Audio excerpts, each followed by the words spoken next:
Fala galera, bom dia, boa tarde, boa noite. Meu nome é Vitor, sou professor de História da Rede Estadual de Ensino de Minas Gerais. Atualmente eu leciono nas turmas de 7º ano da Escola Estadual Município Rodolfo, aqui na cidade de Ervalha. E eu estou trazendo aqui toda semana essa análise da matéria do PET do 7º ano. Tá? E essa semana a gente vai dar continuidade ao que a gente começou semana passada, que a gente falou sobre os povos pré-colombianos. Nós vamos falar agora do processo de conquista pelos espanhóis. Então eu vou deixar linkado aqui em cima o vídeo da matéria da semana passada, em que eu explico como que era a organização dos povos que existiam aqui na América antes da chegada dos europeus, principalmente na América pré-colombiana. Então vamos lá para a matéria dessa semana. Apesar dos espanhóis eles terem patrocinado a viagem dos navegantes até a América para descobrir essas novas terras, a conquista na América Espanhola, diferente da América Portuguesa, ela não aconteceu no exato momento em que foi descoberta. Tá? Na época estava tendo umas certas crises políticas na Espanha, então por conta disso não investiram esforços para poder colonizar de fato, logo a partir do momento do descobrimento.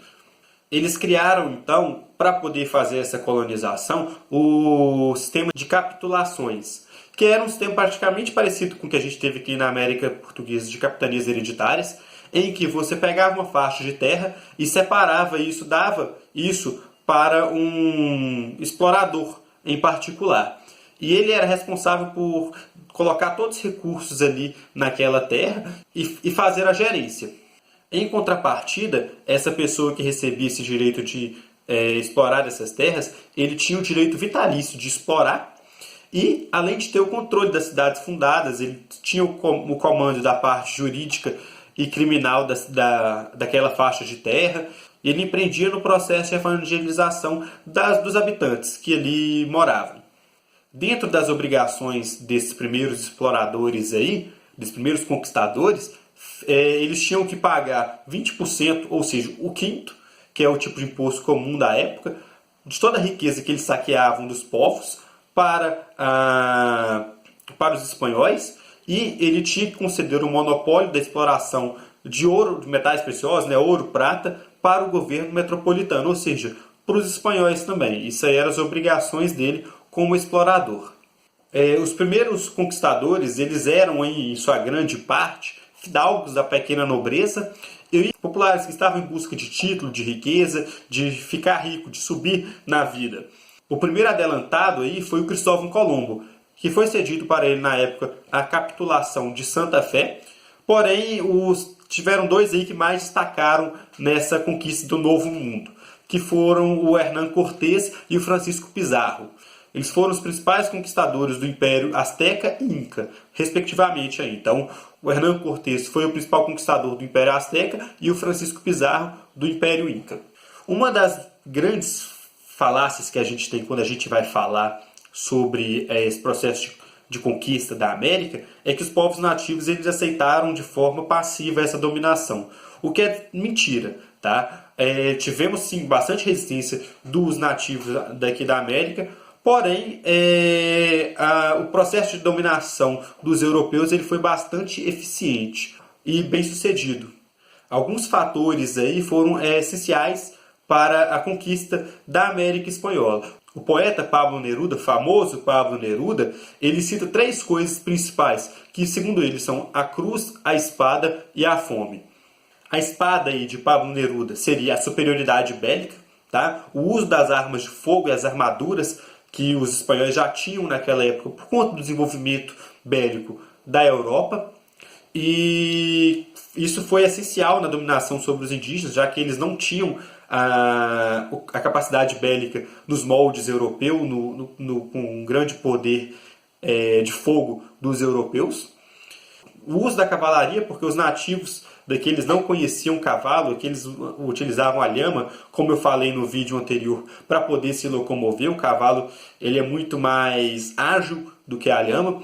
Os europeus trouxeram os cavalos da Europa para poder se locomover e o desconhecimento dos nativos sobre aquele tipo de meio de transporte, aquele animal, era tão grande que alguns chegavam até mesmo a acreditar que os cavalos e os europeus eram um só corpo. A outra coisa citada aí pelo Pablo Neruda é a cruz, que entra a parte de crenças e presságios, tal, porque muitos dos espanhóis na época eles foram confundidos aí como deuses que estavam vindo, como ocorreu com Cortés aí na época do domínio azteca.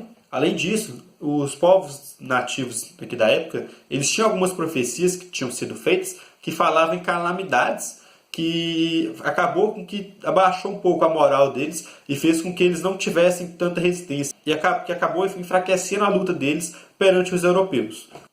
Quando a gente fala de cruz também, a gente está falando junto do projeto religioso que era patrocinado pelos espanhóis, tá? Da conversão dos nativos na religião católica. A catequese, então, promovida por esses padres jesuítas, ao mesmo tempo em que ela mudava a fé dos nativos aqui, ela também colocava na cabeça deles valores que faziam com que eles aceitassem mais fácil a presença espanhola na região. E um dos maiores indicadores de que isso foi de fato efetivo é você analisar como que na América hoje, como um todo, não só a espanhola, mas a América portuguesa também, a gente tem uma grande presença da religião católica, da religião cristã aqui. Em contrapartida à religião, por exemplo, dos povos da época. A fome também e as doenças que vieram com os europeus, elas foram fatores que também influenciaram diretamente na diminuição da população dos indígenas. Apesar da rotina de trabalho e as penas aplicadas também no regime de semi-escravidão, faziam com que muitos nativos perdessem a vida.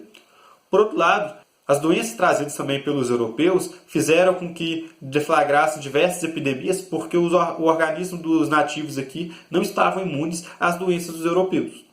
Isso foi essencial também para dizimar uma boa parte da população em um curto espaço de tempo. Então, toda essa violência exercida pelos conquistadores foi responsável por abalar as estruturas políticas, sociais e religiosas dos povos que existiam aqui, dos ameríndios. O domínio espanhol ele foi marcado por uma clara imposição aí da fé católica, dos elementos socioculturais de uma forma geral, dos europeus. Isso deu muito rápido com a vinda dos jesuítas para cá, com a construção de igrejas, com essas missões jesuíticas que foram responsáveis pela evangelização dos gentios que eram nativos daqui.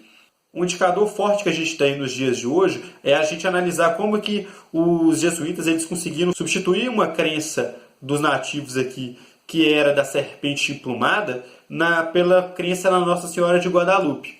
E isso demonstra como que eles foram efetivos nessa conquista.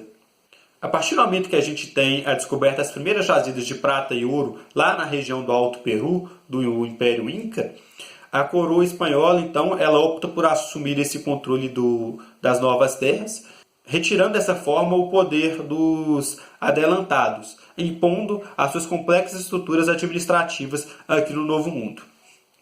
Bom, pessoal, esse foi o vídeo dessa semana. Se você gostou, deixa o like, se inscreve no canal, comenta aqui o que você quer ver no outro quadro, a história das coisas. E até a próxima. Um abraço. Tchau!